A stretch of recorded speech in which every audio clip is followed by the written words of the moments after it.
దేవుని నామానికి స్తోత్రం. మీ అందరికీ ప్రభు పేరట వందనాలు తెలియజేస్తూ ఉన్నాను.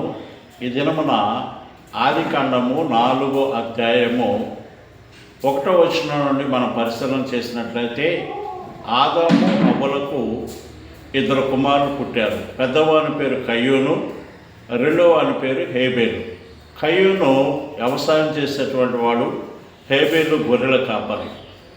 ఇద్దరు కూడా దేవుని సన్నిధికి అర్పణలను తీసుకుని వచ్చి ఉన్నారు.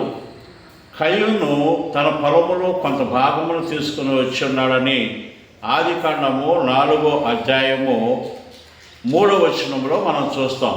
హేబేలు అయితే తన గొర్రెల మందలో నుండి తులుచులైనటువంటి వాటిని క్రొవ్విన వాటిని దేవుని సన్నిధికి తీసుకుని వచ్చి ఉన్నాడని దేవుని యొక్క వాక్యము మనకు నేర్పుతూ ఉన్నది.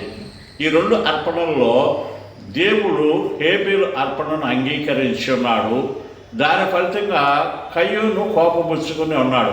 దేవుడు అంటున్నాడు, కయ్యూను నీకు కోపం ఎలా అని 7వ వచనంలో అంటారు. 4వ అధ్యాయం 7వ వచనంలో, నీవు సత్క్రియ చేసిన ఎడల తల ఎత్తుకొనవా, సత్క్రియ చేయని ఎడల వాకిట పాపము పొంచి ఉండును, నీ ఎడల దానికి వాంఛ కలుగును, నీవు దానిని ఏలెదవు అని దేవుని యొక్క వాక్యము ఉన్నది.